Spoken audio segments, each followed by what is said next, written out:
Welcome to Dollars and Cents with Freedman Financial, the home for financial advice in a language you can understand. Created by Marc Freedman of Freedman Financial, he and his team of certified financial planner professionals will discuss timely topics that help individuals and families make smart financial decisions. And now, get ready for this week's edition of Dollars and Cents with Freedman Financial. Welcome back to another edition of Dollars and Cents, our weekly podcast where we provide you with financial advice in a language you can understand. I'm Marion Gilman. And I'm Christian Kircher. And we'll be your host today. Marc Freedman is away. He is traveling to Japan. He sure is. So, very exciting. He'll come back, I'm sure, with all kinds of stories. But in the meantime, we are holding down the fort at the office. We are. And Christian is actually just back from vacation as well. I am. Yeah, so where'd you go, Christian? The other side of the world. So Okay. Jessica and I went to Venice and Vienna. How wonderful. It was very wonderful. Was it? It was. I got a little bit of food poisoning at the end, but otherwise, it was a marvelous experience. Okay, right before you were ready to come home? Right before I was ready to come home. So you got most of the time. Most of the time, we really enjoyed ourselves. So did you have any preference as to whether you liked Vienna or Venice better? I think as a city, Venice is just so unique and so really cool. is, It's hard to compare anything to. Very true. Vienna, I was pleasantly surprised. I thought it was a really cool city.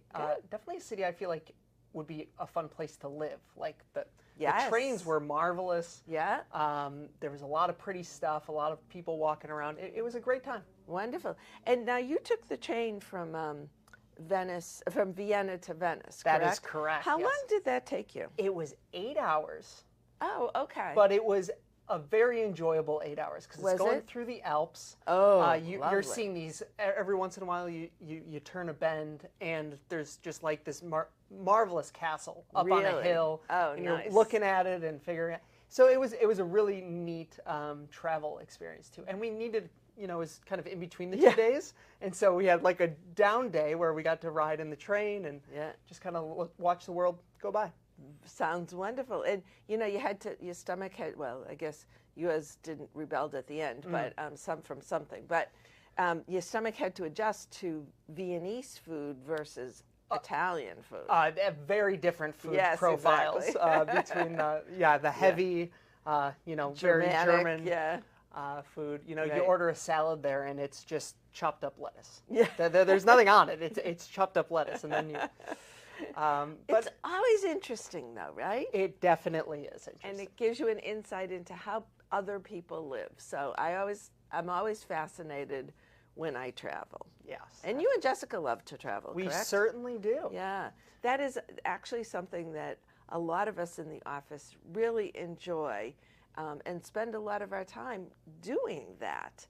And that's something that we hope, and at some point in the future, for our clients, we help them, get ready to travel, figure out how they can make that work for themselves, and also, look at once you retire, you have more time to do those kind of things. You've got a long way to go, but I think it's always interesting that people who retire and try to fit in a European vacation in like a single week. Yeah, and it's like, well, hold on. You have as much time as you want. Take Exactly. 2 weeks, take your time. Don't try to rush between all of the things and do 10 things a day. Right. Take your time and really enjoy it. That's absolutely true. And, the longer you stay, I think, in any city, you get used to the rhythm of the city and just a little bit more about the customs as well, which is always interesting. Very cool. Yeah. Yes. So today we did want to provide some financial advice in the language you can understand, other than just travel advice. But one of the things that has come to our attention are some of the scams that are out there, financial scams, and they are getting so much more sophisticated nowadays. And we have seen several clients who have been scammed, and rightly, it's just amazing. You would never expect that the way these scammers work, that they were actually scammers. Yeah. So what are your thoughts about this, Christian? How have you seen some of the new scams happening? Yeah, so one of the things that for a long time has been a scam is these pop-ups that you get online that say like, okay, something's wrong with your computer, you must call us at this phone number to get it corrected. And I think a lot of people don't know that something like that would be a scam. Yeah, a lot of people don't. Yeah. And so that's what they've always relied upon, and you call the number, and very often you're talking to someone who says, you know, it starts with, okay, there's something on your computer, oh, you need to get money out, have you logged into your bank at any point on this computer? Okay, well that means that's at risk. And they try to get access to your computer by talking to you saying, okay, we're here to help you because your computer is at risk, when really they are the risk to your computer. What we've seen in the last few years is, for a while, the scripts that they were using, these scammers, were not particularly sophisticated. They would use terms, instead of saying like the IRS, they'd be like, well, we're the tax revenue service. And you start to get these little red flags, like this doesn't all add up right. Right. But with the advent of AI and just people spending more time putting effort into these things, they're becoming more and more believable and realistic.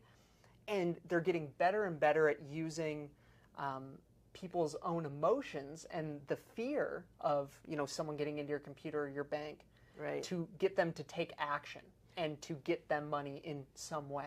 Do you think they prepare themselves as well by getting information about these people through social media at all, or do they get do they have any insights into what these, you know, for instance, a lot of individuals are on social media and they put up profiles of themselves and who they are, sort of who their family might be. So there could be a lot of information about you out there that you're not actually aware of.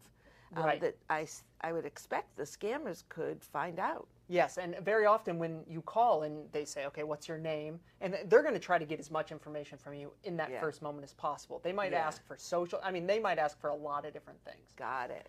But they'll then use that information, because this is not a one-time phone call, now they're on and they get something and then they go away. These scams are, they connect to you the second that they start getting information from you. They know that they have an opportunity and they will continue at it. Even if you call one of these phone numbers, it's very common that you will get calls back for weeks on end afterwards, even if you provide them nothing. Wow. Because they know that you called that number in the first place. And so you were afraid when you saw it. You had a reaction to the notice you saw. Yes. Got it. And so they know that they can keep going. And if they got your name, now they can look up some other things about your name. Maybe they'll call from something else and say, oh, I'm your grandchild in jail right now, and I need, and I'm the lawyer, and I'm trying to help him get out of jail, and we need bail money. I mean, these are all things we've seen happen. Yeah, yeah. I mean, and it's really scary, because once they start to get this information, we have seen this escalate for several people and have read stories.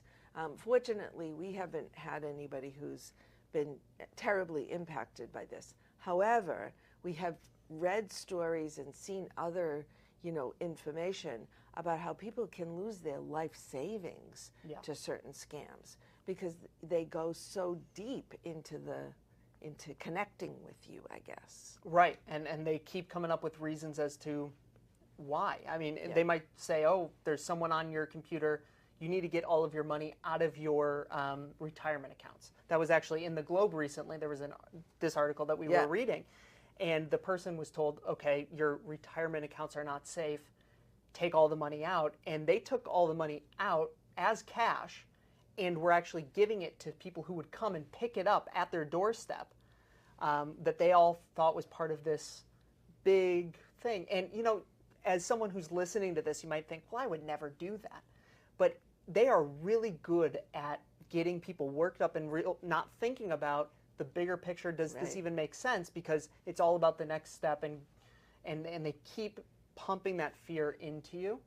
And it's really horrible, it's really scary, and it's something to be mindful of and on the lookout for. You can't just say, oh, that'll never happen to me, because it happens to the people who you least expect. Absolutely. And, I did, when I mentioned that I had read some stuff, I did read an article about a woman who was not an older woman. She was probably in her late 30s, and she was a newspaper reporter.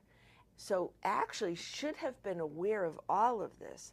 And she was scammed and lost well over $50,000 before she was able to really recognize, because these people had her just so fearful of what might happen, and they knew stuff about her that she wouldn't have expected them to know. And they came in person to her house, and it was just amazing, that this story. I was just shocked. So, you know, it could happen to anybody. It could happen to you or I. Right. That's my thought. Absolutely. Yeah. So I was going to say, so what are some things that people should do if they think, okay, whether it's they see that pop up or they've actually called the number and they start realizing, I don't think this sounds right. I remember listening to Marc or Marion and Christian, and they said to be on the lookout for this. Right. What should they do? Absolutely. So, I mean, first of all, you don't want to give any personal information over the phone. The government agencies in the United States do not call you and request Social Security numbers or you know, any personal information like phone numbers, addresses, bank account numbers. And, you know, I don't know about you, but I actually, you know, have a couple of credit cards that make you verify your identity, where they send you a text with some number in there, and they will always say, don't ever read back this number to anyone on the telephone. It's a security code. Don't read it back. We will never call you with this information. So just the fact that they're calling you should be a tip-off, I think. Absolutely. And I would contact, you know, somebody who, or tell somebody you know, run it past somebody you know, because nothing is a huge secret if it's really important. It shouldn't be a secret from your family or from a very close friend.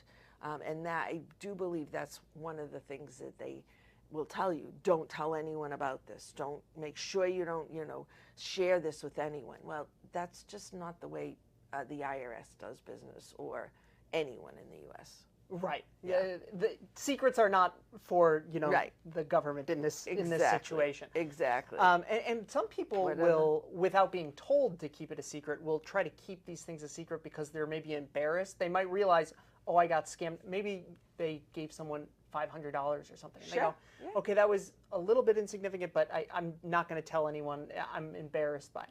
You shouldn't be embarrassed by it. These schemes are very sophisticated. Absolutely. If it happens, it's if I was walking down the street in Venice and I got pickpocketed, which there were signs everywhere, and that was one of the things to be on the lookout for. Sure. I wouldn't be like, oh, I'm embarrassed that happened. I mean, it happens. Absolutely. And it's important to report it. It's important to know, to let your family know. Yes. Because like I said earlier, once they get something from you, even if it's a small piece of information, they are going to continue to call back, and it could escalate. Right. And, you know, you can report it to the police, too. Yes. We've had clients that do that. And, you know, it's difficult sometimes to get anything back if you've actually acknowledged this and actually provided them with money. However, it prevents them from continuing to scam you or someone else. Absolutely. Yeah. So. And the other big thing I was going to tell people is, don't let anyone that you do not know onto your computer as like a screen share. Yes. This is the number one way that they get access to bank accounts, your computer, and information, is they say, okay, we're the tech support, so I need to do some scan on your computer. Click this. It's I think the website they use usually is called AnyDesk, which is a way to like connect computers. And they say, oh, just do it, and I'm Microsoft support, so like it's fine. And the second you allow access to that, there is no cutoff for when that access ends. And they have full access to your computer completely. And if your bank account information is on there or whatever it might be, they can get access to that. Right. And they'll turn your screen off and say, oh, see, there are hackers on there. I mean, there's a lot of things they can do from that position. And so there's realistically very few tech situations that require someone else to have remote access to your computer. Absolutely. And for most of our clients, most of our listeners, you're probably not doing anything that requires that level of tech support. Exactly. We do in the office. We do have that because our tech support is remote. However, we're very cautious about who might have remote access to it. So, absolutely. Yeah. So those. Yep. Do you have something else? I was going to say, and the last question that people ask after they've had an incident like this is, okay, so what about my accounts with Freedman Financial? Yes. Where are there protections? What Right. should I tell you guys? What are the next steps there? Right. And it's always good to let us know that this happened. No judgment. Let me tell you, we've all been fallen for different schemes and scams and everything else. So it's always great to let us know that happened. There are a lot of layers of security within any account that goes through our office. And that is because we are a full service firm, meaning we do everything for you. So you can't go on and trade your account and all. So although you might have remote access and you can see what's in there, you typically can't execute any transactions when you look at the accounts. So there's an extra layer of security there. However, if you let us know, we can be even more vigilant as well if you have accounts here, and we will make sure that everything is securely guarded so that nobody else can get access to it. Absolutely. Yep. So if now's the time for you to get serious about your money, if you want somebody to talk to about all of these different things that could happen online, couldn't happen online, scams, etc., please feel free to give us a call, 978-531-8108. That's 978-531-8108. Or you can visit us on the web at freedmanfinancial.com. That's Freedman. 2 E's and a D. Financial.com. And go to any page on the web and you can scroll down, put in your name to sign up for, put in your email address to sign up for our weekly newsletter. Comes out at 10:30 every Friday. And once again, providing you with financial advice in a language you can understand. So thanks for listening. Have a wonderful week and enjoy. During today's episode of Dollars and Cents with Freedman Financial, your host may have discussed specific financial planning and investment ideas that are for general information only and not intended to provide specific advice or recommendations. Please remember that investing involves risk and may include loss of principal. Always consult a certified financial planner professional, qualified attorney, or tax advisor prior to investing to determine what is appropriate for you. Securities and advisory services offered through LPL Financial, a registered investment advisor, member FINRA, SIPC.